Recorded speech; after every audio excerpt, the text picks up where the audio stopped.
Assalamualaikum warahmatullahi wabarakatuh. Perkenalkan, nama saya Putri Celia, mahasiswa dari Universitas Muhammadiyah Malang dari Fakultas Hukum. Wawancara ini bertujuan untuk menempuh tugas mata kuliah Hukum Tata Negara yang membahas mengenai peran partai politik dalam menciptakan kader yang bersih dari KKN. Di sini saya sama Ibu Amitia. Saya memperkenalkan diri. Iya. Oke. Halo, nama saya Amitia Ratnanda Desirabita. Saya adalah Ketua DPRD Kota Malang periode tahun 2024-2029 dari fraksi PDI Perjuangan. Makasih ya Ibu Iya. waktunya. Sebelumnya saya izin merekam. Ya, Ibu bersedia untuk mulai sekarang. ya boleh.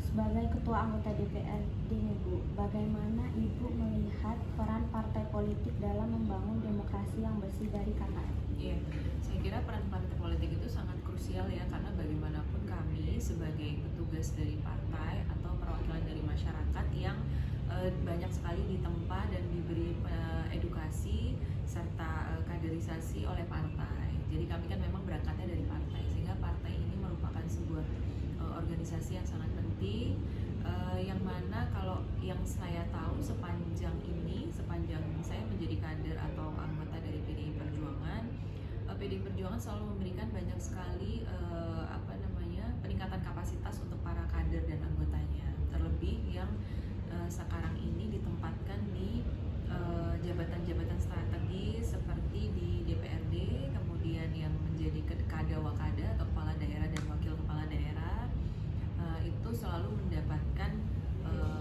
peningkatan kapasitas berkaitan tentang mekanisme menjalankan pemerintahan, namun juga salah satunya adalah bagaimana menjadi seorang pejabat yang berintegritas. Gitu. Apakah partai Ibu memiliki mekanisme internal untuk mencegah atau menindak kader yang terindikasi terlibat KKN, dan apa sanksinya?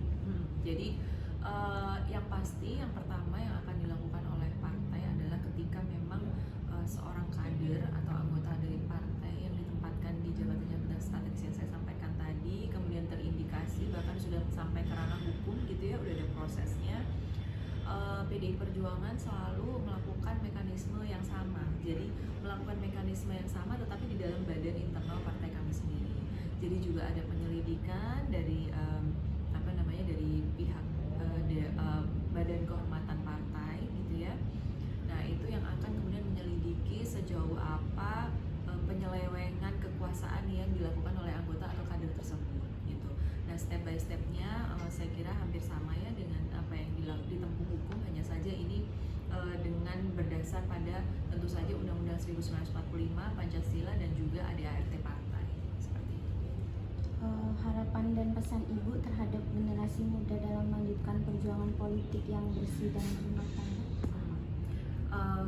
Bagaimanapun kita ini adalah perwakilan dari masyarakat. Kita tidak akan kemudian bisa duduk di sini apabila tidak ada dukungan dari masyarakat. Tentu saja kita juga harus berangkat menjadi seorang anggota dari salah satu partai yang ada di Indonesia pastinya gitu. Saya kira semua jabatan-jabatan publik, kemudian pekerjaan-pekerjaan yang ada di semua bidang yang ada di Indonesia itu muaranya adalah bagaimana kita bisa mengaplikasikan Undang-Undang Dasar 1945 dan Pancasila. Dengan kita memegang teguh dasar negara kita itu, saya kira dalam bagaimana kita bertindak gitu ya, mengambil keputusan, menjalankan sebuah jabatan atau pekerjaan itu akan penuh dengan integritas gitu. Jadi saya pikir kalau misalnya kita tetap berpegang teguh pada dasar negara Pancasila, itu tidak akan jauh dari koridor itu. Balik lagi pasti untuk pengabdian itu sih. Makasih ya Bu atas waktu dan kesempatannya. Semoga jawaban dan penjelasan Ibu bisa jadi motivasi. Iya, siap. Terima kasih. Wassalamualaikum warahmatullahi wabarakatuh.